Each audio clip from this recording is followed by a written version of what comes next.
Hi, my name is Jimmy Williams with NFL Draft Diamonds, and I have yet another diamond in the rough I want you guys to meet. This here is Jared Richardson, wide receiver at the University of Pennsylvania there in the Ivy League. So nice to meet you today, sir. Nice to meet you as well, Jimmy. Thank you for having me on the show today. Hey, definitely want to get a chance to meet you. I have a terrific squad this year for you guys, and looking forward to you guys competing for actually a chance to be in the FCS playoffs for the first time there in the Ivy League, them deciding to get that going. But before we talk about that or anything else, introduce yourself so we can get going. Hello, guys. My name is Jared Richardson, wide receiver out of the University of Pennsylvania. I'm from the Poconos, Blakesley, Pennsylvania, so I'm not too far from Philly and Penn. I come from a big family. I have three siblings or two siblings, two full siblings, and then I have three older half brothers. And then my mom, my dad, of course. And football has been a love of mine since I was about 5 years old. My dad, taught me pretty much everything I know when it comes to football. I was a quarterback my whole life, so he really taught me the game. And my older brother was a receiver, so I got to throw the ball with him and stuff, and just watch him develop and turn into a football player. Throughout his life. So definitely, it was a great experience and just growing up, being surrounded by these guys, and now playing college ball at Penn. It's been great. Gotcha. And as we sit here talking, you guys have yet to begin this season. We will talk more about that, but I kind of want to get the beginnings of you out of the way if we can. So, how long have you played football? I've been playing football since I was 5 years old. I'm 21, so 16 years of just playing football. Cool. Understand that you also have a decent basketball background as well. I know during your time at Bethlehem Catholic, did very well for yourself. What do I have in my notes? District champion basketball. Talk about it if you don't mind. Yes, sir. So, same with football. I was playing basketball, for a pretty long time. So, started that when I was around five as well. And then obviously, when I got to Penn, I stopped. But yeah, I was a guard my whole life for the most part. And then once I got to high school, I turned into a center.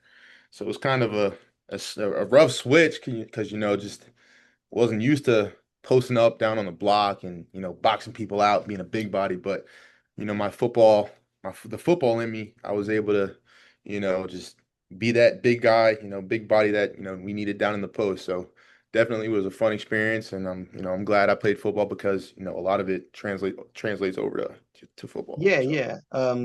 I guess it just depends on the way your body grows as to what position you're playing, either whether it be in football or basketball. So, if in high school you were one of the taller guys, then that's just kind of what they do, man. They put you out at center because I mean they need somebody there for the tip, of course, for some possession. Um, I think that is one of the things that separates you, and that is your size, man. What is your current height and weight these days? so right now I'm about 6'2" and a half, and I gained a little bit of weight, so I'm up to 220. So 220, 6'2" and a half. Also have in my notes a really good catch radius, man. Like looking at 33 and an eighth inch arms, 78 and three-quarter wings, so almost 80-inch wingspan, which is really nice, which is actually bigger than a lot of tight ends, actually. Do have you thought about that? Is that even a possibility for you? I mean, you're not quite as uh you know bigger as other guys. Like you're not like the 240, 250 range, but like has anyone talked to you about that sort of thing or what?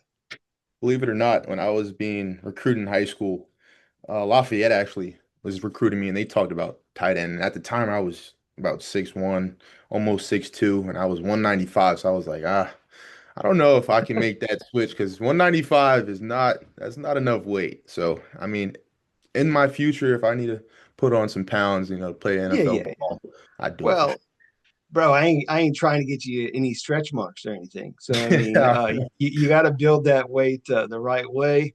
Not like some of us, gaining like their freshman 15, 20, 30, whatever it is.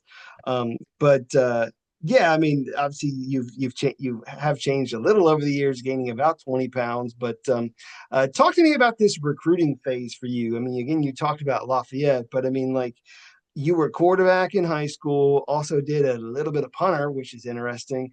But we're now. I had introduced you as a wide receiver, so I mean, talk to me about how you ended up at Penn.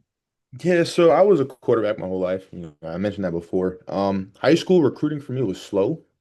I had, interests from like local schools. I went in Bethlehem, so Lehigh, Lafayette, a couple other D1, like smaller D1 FCS schools, but nothing ever materialized. So I was kind of like bummed out my senior year because nothing was ever, coming my way. So some D2 schools reached out, they were recruiting me, and some D3s. So it was rough, at first, but then I got my first offer from IUP, and I was like, all right, this is something to roll with. And then I got Millersville, and this is later in my senior year, so it's like clock's ticking. Got to make a decision. And then Penn came around actually, and I knew once I got that offer, I was like, yep, that's home. So, was nobody like giving you an opportunity at quarterback? Was that never even a possibility, or did people just kind of, making you make the shift like immediately at a wide receiver? It was immediate, so I knew I was being recruited as an athlete. So I Sure. was, hearing talks of D back, and then wide receiver ultimately, it stuck. So, talk to me a little bit about this conversion, so to speak, because I mean, you're being recruited as an athlete. It's a completely different position. I know a lot of times when these things happen, it kind of it hurts a little bit of your pride, if we're being quite honest. But you kind of have to relearn the game from a different perspective. Talk about your, I guess, willingness to make that adjustment and how those things happen for you early on. So I knew at first it was rough. I'm not gonna lie, fall camp freshman year. Obviously, I'm raw. I'm very new to the position, so the technicalities I didn't have it down. Running routes was not very natural to me. Nothing really felt natural. Releases, I'd get jammed, and it's like, what am I doing wrong? So I'd really just talk to my dad and my brother because my brother was a wide receiver in high school. His whole life he was a wide receiver. I'd talk to him and seek out advice to him, like, what am I doing wrong when I'm running a curl and I'm taking too many steps? How can I, or what should I do to help get out of that break in 3 steps? So really just leaning on my support system helped me get through that. And then a lot of hard work went into it. So my roommate Liam O'Brien, he's a quarterback. We were repping young guns. So the varsity team, like, the travel squad, they're doing their own thing, and then we're on the scout team, and then we have young guns, and we're just balling, creating that connection, building chemistry, and that's really when it started to stick. Spring ball, my freshman spring. That's when I was like, okay, all this hard work starting to pay off. Playing, throwing the ball with Liam, basically all winter. It's freezing outside, and we're going to Franklin Field and throwing. So I was like, yeah, there's growth and development, that's being made. And then BC Owens as well. He was also a quarterback in high school, and just seeing him blossom into what he is now, it's like it's amazing. Yeah, obviously you had mentioned two key contributors there on offense with you as well. Again, just kind of wanted to focus on you and your transition. And if I can make a fair assessment, I feel like I don't know if we've seen your potential yet. If we're really being honest about it, because you figure you come in, you got to switch position.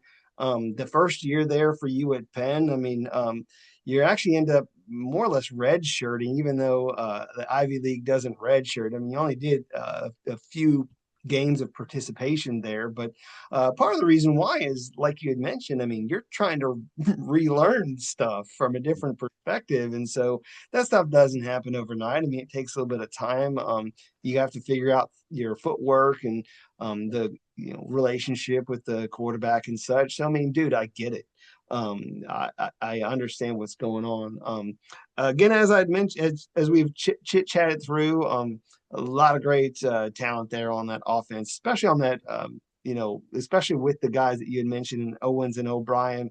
Um, any further information you want to share about that relationship there? Like, I mean, is there a little bit of a camaraderie competition with you and Owens or what? It's camaraderie. We always push each other. We're all roommates actually, so we're always around each other. We're best friends. These guys, I owe them everything. It's a great relationship that we have, even off the field. So definitely, looking forward to competing with them one last year, just seeing what we can do. Hopefully, win that Ivy League, championship and go off to the Well, FC. uh, how would you really describe this offense? Like, how do you guys go out there and execute? Can you kind of talk me through like the scheme and how you're utilizing it? Yeah, so last year we had a Malachi Hosley. He's a great running back, but this year we're gonna miss him.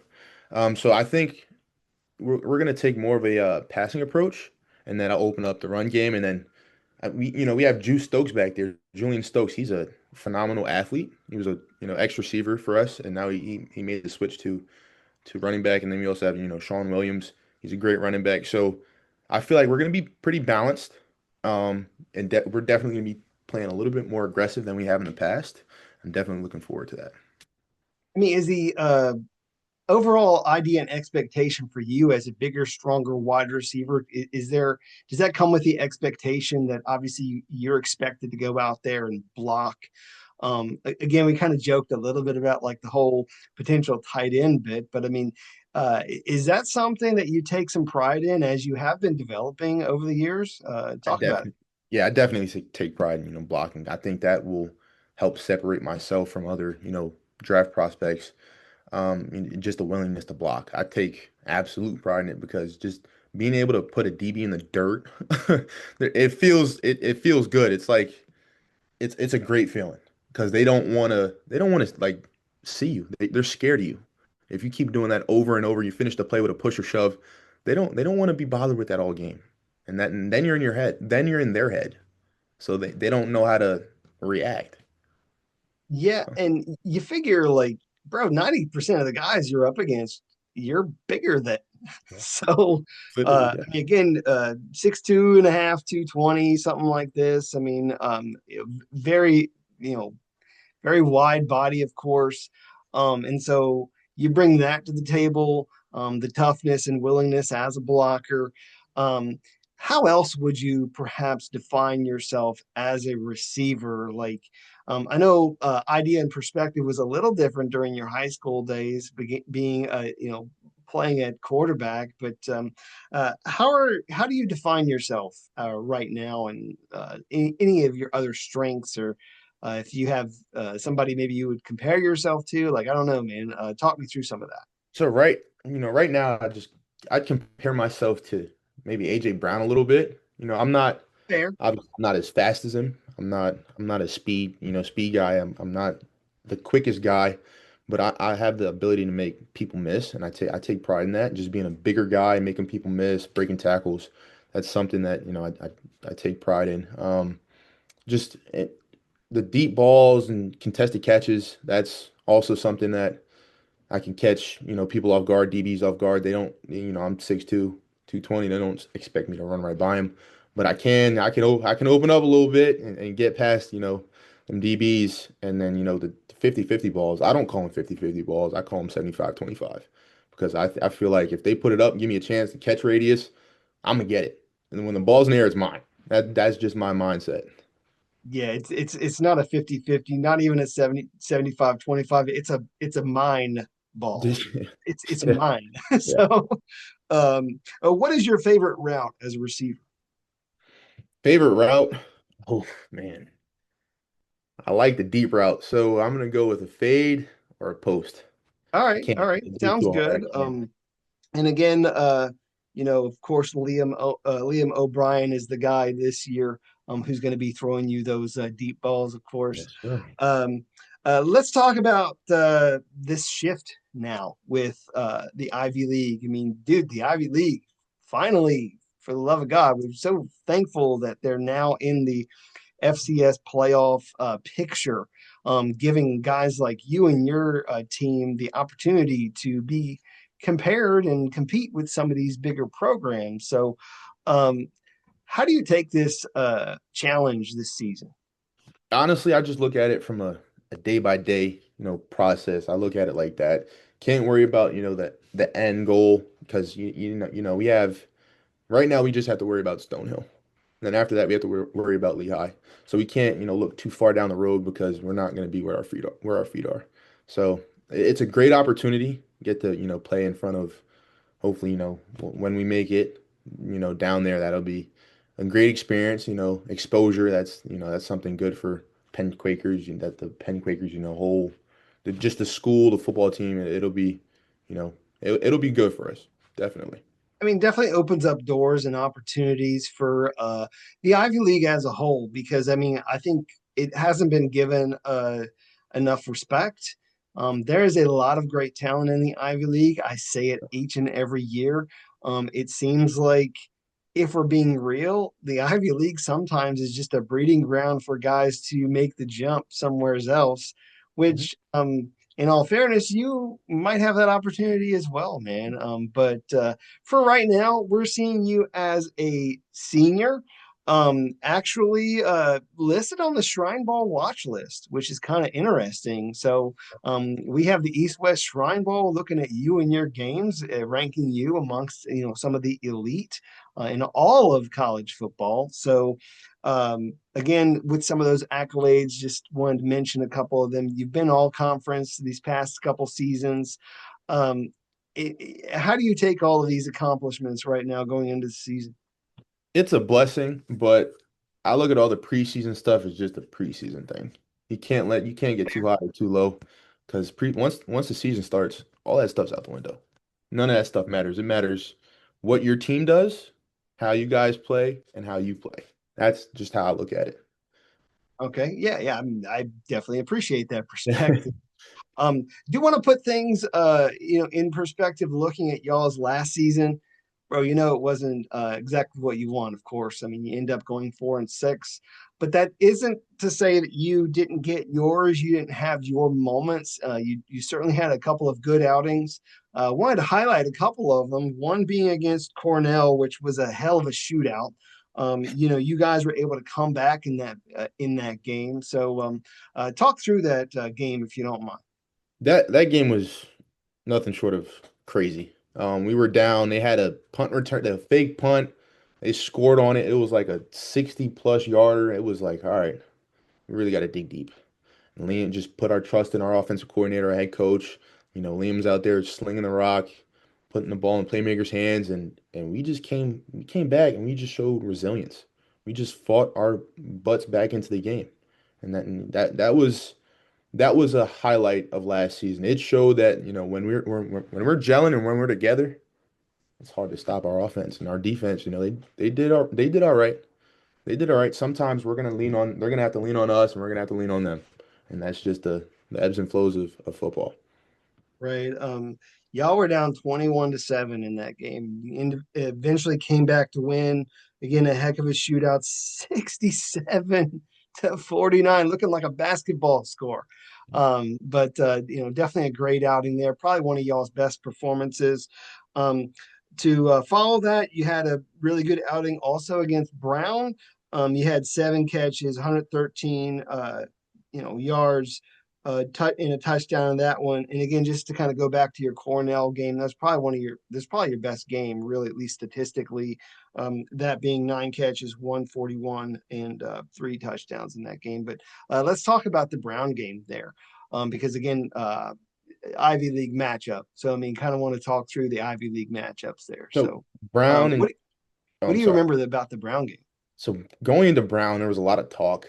They had a great corner, Isaiah Reed, and in 2023, they beat us on national television at our home spot. So there was a lot going into it. The message was very clear. We wanted to go into that game and dominate.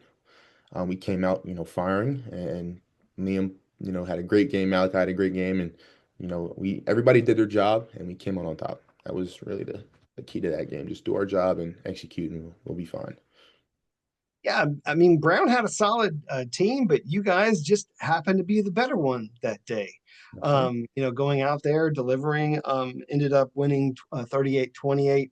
Again, looking into this season, haven't gotten there yet. You have Stonehill here very soon. Uh, what's the vibe right now in camp, man? The vibe right now, we're 18 practices in, going on 19 tomorrow, and we just want to get out there. We're tired of hitting. guys in blue and white. It's a pain in the butt now. We just want to hit some guys in purple. So right now the vibes just we're hungry. Can't wait for camp to be over. Can't wait to get in the game week and start game planning for these guys. Because we know, Stone Hill's D1 opponent and winning games at any level in Division One's hard. So we're just looking forward to knocking heads with the guys up there in Massachusetts. And definitely exciting stuff happening for the Ivy League in general.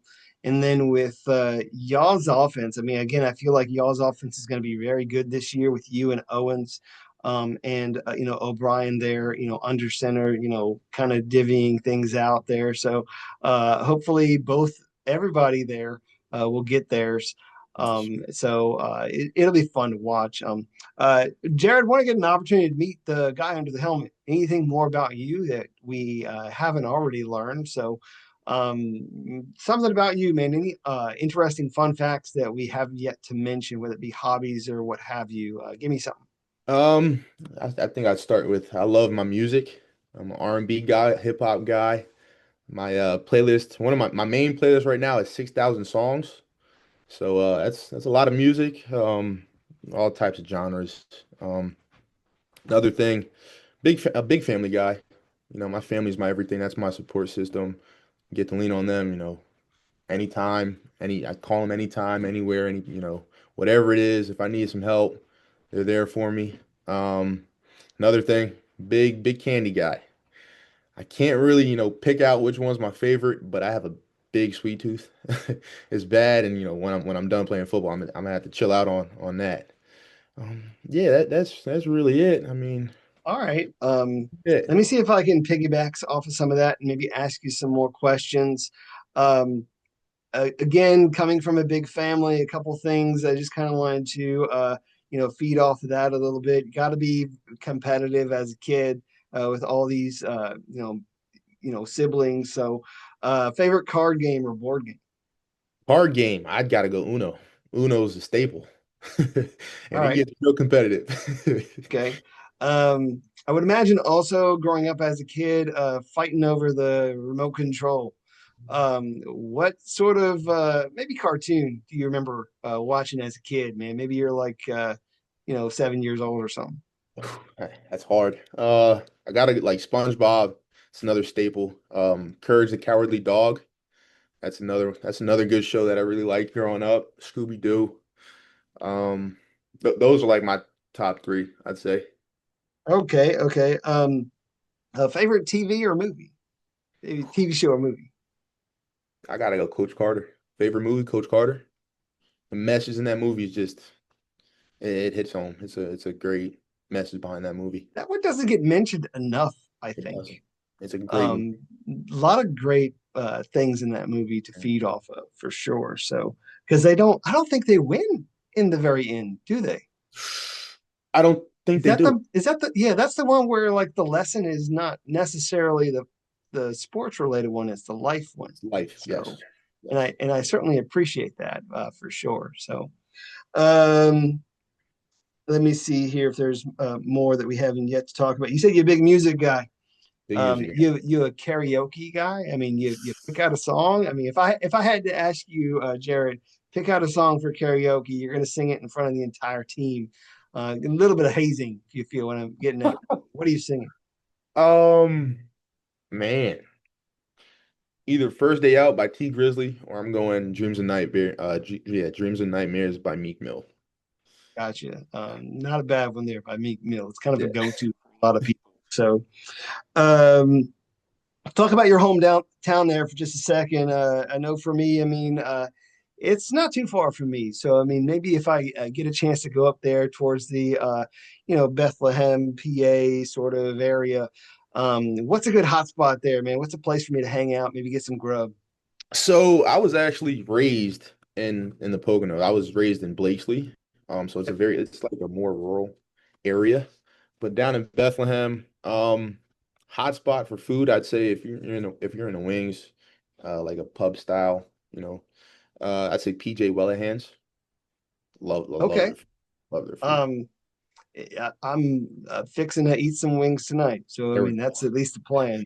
There we go. Got that on the mind for sure. So, um, Of course, man, we're talking to each other under the you know uh, platform of you trying to get to the league.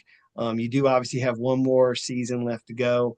Uh, we'll see what happens this season and beyond. I mean, maybe a guy that might end up at the East West Shrine Bowl, man. They got you on their watch list. So, close with any thoughts about what we'll be getting from you specifically this fall. You, your team, what scouts are going to be looking at. Any final words as we part ways? If you guys just, tap in to this season, you're just going to see a guy that's hungry.